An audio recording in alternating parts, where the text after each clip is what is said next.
आज के इस ऑनलाइन क्लास में सभी बच्चों का हार्दिक स्वागत और अभिनंदन है। आज फिर मैं एक नए पाठ को लेकर आपके सामने उपस्थित हुआ हूं। इससे पहले आप मैथिली शरण गुप्त द्वारा विरचित जो है कक्षा 12 में संग्रहित कैकेयी के अंताप को आप पढ़ चुके हैं। उसी पाठ में संग्रहित उनके गीतों को आज हम पढ़ेंगे। पहले ही आपको बताया जा चुका है कि जो कैकेयी का अनुताप था वह साकेत में संग्रहित था। इसी प्रकार जो आपके पाठ्यक्रम में गीत दिया गया है वह भी साकेत में संग्रहित है। साकेत महाकाव्य की रचना 1931 ईस्वी में हुआ था। चूंकि साकेत की रचना मैथिली शरण गुप्त जो है अपने गुरु महावीर प्रसाद द्विवेदी से प्रभावित होकर करते हैं।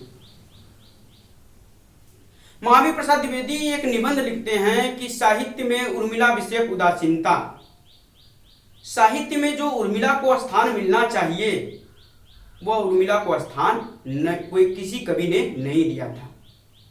इसी को लेकर अपने हृदय के उद्गार को मैथिली शरण गुप्त जो है हमारे सामने उपस्थित होते हैं। प्रस्तुत जो गीत है उसका सारांश यह है कि राम लक्ष्मण और सीता जी वन को चले जाते हैं तो लक्ष्मण की पत्नी उर्मिला उनके वियोग में व्यथित है, व्याकुल है। उर्मिला के उसी वियोग को, उसी वेदना को, उसकी व्याकुलता को बड़े ही मार्मिक और मर्मस्पर्शी ढंग से कवि ने प्रस्तुत किया है। चूंकि जो साकेत है वह 12 खंडों में विभाजित है और साकेत का जो हृदय कहा जाता है जिस खंड को, वह साकेत का 9वां खंड है। यानी कि जो साकेत का 9वां सर्ग है वह जो है साकेत का हृदय कहा जाता है, क्योंकि साकेत के 9वां सर्ग जो है उसमें जो है उर्मिला का वियोग वर्णन वर्णित है। तो जो आपके पाठ्यक्रम में यह गीत दिया गया है उसी जो है साकेत के 9वां सर्ग से दिया गया है। इसमें जो है कवि जो है अनेक रीतियों के माध्यम से अपने भाव को, उर्मिला के वेदना को व्यक्त किया है। चूंकि जो हमारे भारत में होती हैं 6 ऋतुएं होती हैं, लेकिन मुख्य रूप से हम 3 ही ऋतु को जानते हैं, लेकिन उन 6 ऋतुओं को हमें जान लेना चाहिए कि कौन सी 6 ऋतुएं होती हैं। तो 6 ऋतुएं हैं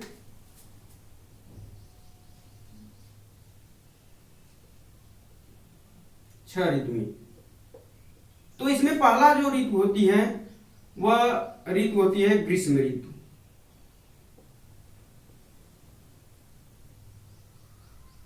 ग्रीष्म ऋतु के बाद आती है वर्षा ऋतु। वर्षा ऋतु के बाद आती है शरद ऋतु। शरद ऋतु के बाद आती है हेमंत ऋतु।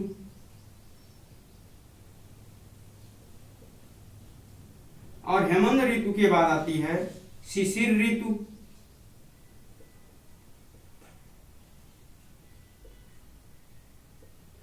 और शिशिर ऋतु के बाद जो ऋतु आती है वो आती है बसंत ऋतु।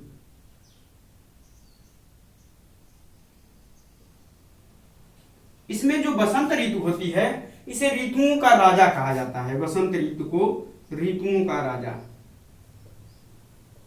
ऋतुओं का राजा जो है बसंत ऋतु को कहा जाता है। तो इस प्रकार जो है जो आप में मैथिली शरण गुप्त के जो साकेत से लिए गए गीत दिए गए हैं उन गीतों में ऋतुओं के माध्यम से जो है उर्मिला के वियोग वर्णन का वर्णन किया गया है। आइए उर्मिला के वियोग वर्णन के जो पद हैं मैथिली शरण गुप्त द्वारा विरचित हैं, लिखे गए हैं, उनको हम पढ़ते हैं।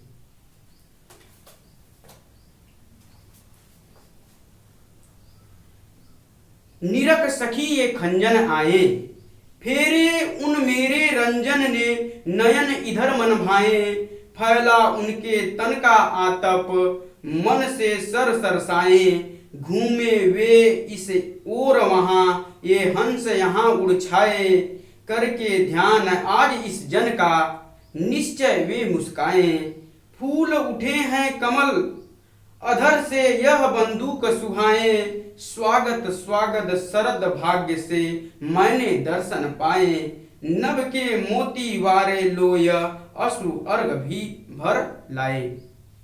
तो प्रस्तुत जो पद है इसमें उर्मिला का जो है वियोग वर्णन है। लक्ष्मण जब वन को चले गए हैं तो उर्मिला जो है उनके वियोग में व्यथित है,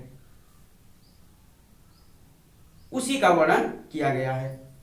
निरख सखी ये खंजे नाये, विरह में व्याकुल उर्मिला अपने सखियों से कहती है कि हे सखी, निरख सखी, निरख माने देखो, कहे हे सखी देखो यह एक खंजन आए, करे कि यह खंजन पक्षी आ गए हैं। हे सखी देखो यह खंजन पक्षी आ गए हैं, फेरे उन मेरे रंजन ने, नयन इधर मन भाए। रंजन माने प्रसन्न होकर, कह रहा है कि इन खंजन पक्षियों को देखकर ऐसा प्रतीत हो रहा है, ऐसा मालूम हो रहा है कि मेरे प्रियतम ने प्रसन्न होकर, मेरे प्रियतम लक्ष्मण ने प्रसन्न होकर अपने नेत्रों को, जिनके नेत्र कैसे हैं, इन खंजन जो पक्षी हैं उनके सदृश सुंदर हैं, उन नेत्रों को मेरे तरफ घुमा लिए हैं। फैला उनके तन का आतप, मन से सर सरसाए, करे कि जो चारों तरफ यह धूप दिखाई दे रही है, आतप माने होता है धूप, करे कि ये जो चारों तरफ धूप दिखाई दे रही है, यह जो धूप है वह मेरे प्रियतम के शरीर की क्या है, गर्मी है। यह गर्मी किस कारण है, क्योंकि वह जो वन में जाकर तपस्या कर रहे हैं, उस तपस्या के कारण उनके शरीर से जो प्रकाश निकलता है, ज्ञान का जो प्रकाश निकल रहा है, उस प्रकाश से चारों तरफ क्या है, यह धूप की छटा फैली हुई है। मन से सर सरसाए, कह रहे हैं कि उनका जो मन है वह सरस और स्निग्धता के कारण जो ये कमल के पुष्प हैं वह खिल गए हैं। अर्थात कहने का तात्पर्य यह है कि जिस प्रकार सूर्य उदित होता है, कमल के पुष्प खिल जाते हैं, उसी प्रकार जो हमारे प्रियतम जो है वन में क्या कर रहे हैं, तपस्या कर रहे हैं, और उनके तपस्या के कारण उनके शरीर से जो गर्मी निकल रही है, जो तेज निकल रहा है, जो धूप निकल रही है, उससे जो है यह जो उनके मन की सरसता और स्निग्धता से जो है यह कमल के जो पुष्प हैं वह खिल गए हैं। और उन पुष्पों को जब मैं देखती हूं, उन पुष्पों को देखकर ऐसा प्रतीत हो रहा है, उन खिले हुए पुष्पों को ऐसा प्रतीत हो रहा है देखकर कि मेरे जो प्रियतम लक्ष्मण हैं वह मुझ पर अत्यधिक प्रसन्न हैं। घूमे वे इस ओर वहां, ये हंस यहाँ उड़ छाए। आगे जो है उर्मिला कहती है अपने सखियों से कि घूमे वे इस ओर वहां, करे कि मेरे जो प्रियतम हैं लक्ष्मण वह क्या कर रहे हैं, वन में इधर उधर जब घूम रहे हैं तो उनके मंद मंद चलने के कारण, उनके मंद मंद गति से चलने के कारण ये हंस यहाँ उड़ आए। करे कि ये हंस पक्षी हैं जो मंद गति से, मंथर मंथर गति से मेरे तरफ आते हुए दिखाई दे रहे हैं, उनके वन में चलने के कारण ही उनके चलने की सूचना हमें दे रहे हैं। अर्थात मेरे प्रियतम भी इस हंस की भांति जो है उन वनों में जो है मंद मंद गति से चल रहे हैं। करके ध्यान आज इस जन का, निश्चय वे मुस्काए। कह रहा है कि निश्चित रूप से जो है आज मुझे जो है मेरा जो है उन्हें क्या हुआ होगा, स्मरण हुआ होगा, ध्यान हुआ होगा, और ध्यान के जैसे ही मेरा ध्यान आया होगा वह मन ही मन में जो है मुझे याद करके क्या हुए, प्रसन्न हुए होंगे। फूल उठे हैं कमल अधर से यह बंदूक सुहाए। कह रहा है कि उनके मुस्कुराने का जो प्रतीक दिखाई दे रहा है ये कमल के फूल हैं। ये कमल के जो फूल खिले हुए दिखाई दे रहे हैं, इनको देखकर ऐसा प्रतीत हो रहा है कि मेरे जो प्रियतम हैं, मेरे जो प्रिय हैं लक्ष्मण हैं, वो मुझे याद करके निश्चित रूप से जो है मुस्काए होंगे। इसीलिए जो कमल के पुष्प जो है खिले हुए दिखाई दे रहे हैं। अधर से यह बंदूक सुहाए।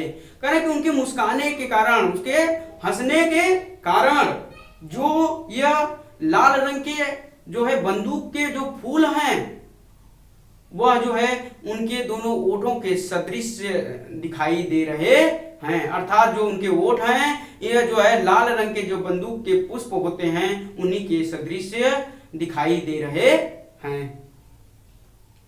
स्वागत स्वागत शरद भाग्य से मैंने दर्शन पाए।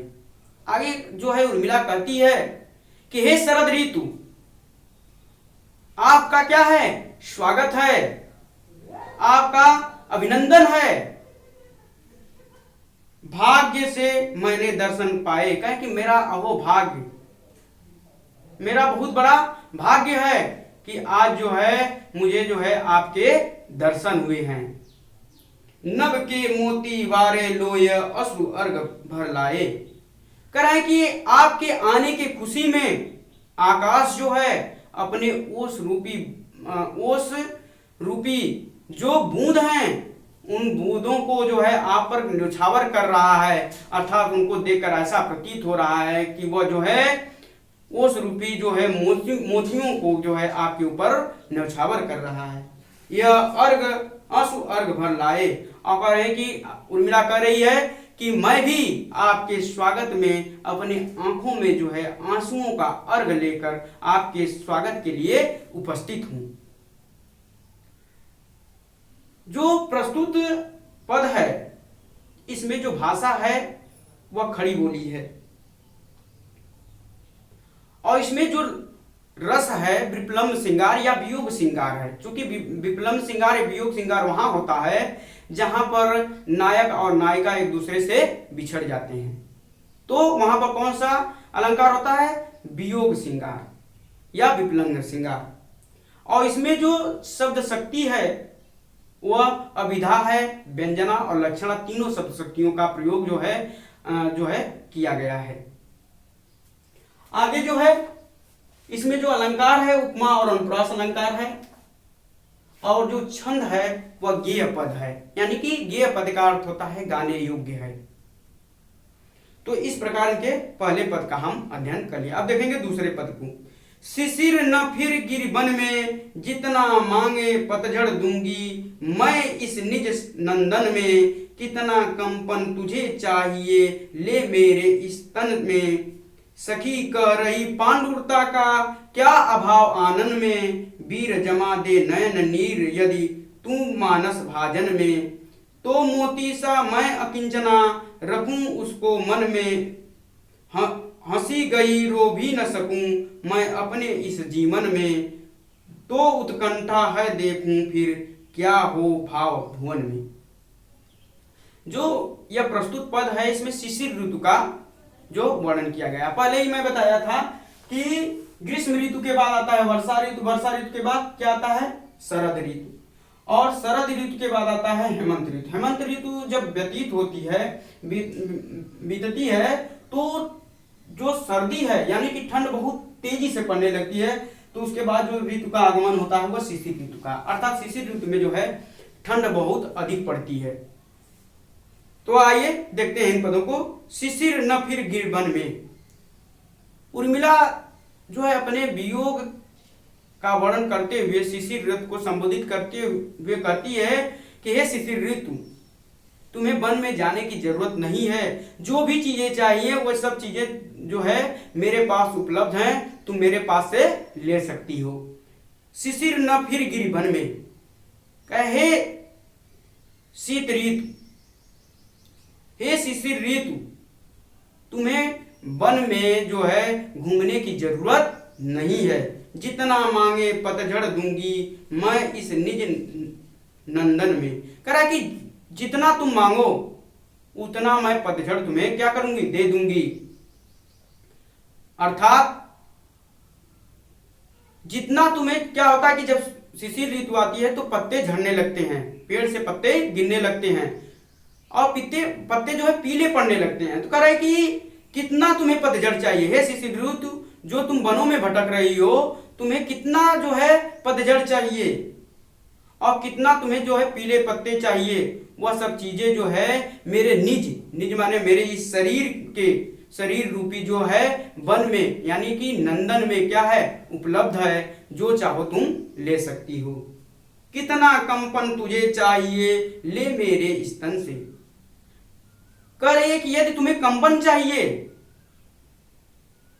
क्योंकि शरद ऋतु में जो है लोग अधिक ठंड के वजह से लोग कांपने लगते हैं, तो कह रहे कि यदि तुम्हें कंपन चाहिए तो वह कंपन भी मेरे पास उपलब्ध है, क्योंकि मेरे प्रियतम मुझसे दूर हैं। उनके वियोग में जो है मेरा जो कंपन है, मैं कांप रही हूँ, बहुत तेजी से कांप रही हूँ। यदि तुम्हें कंपन चाहिए तो वह भी मेरे पास से ले सकती हो, ले मेरे स्तन से। कह रहा कि यदि कंपन तुझे चाहिए तो मेरे इस शरीर से क्या करो, उसको ले लो।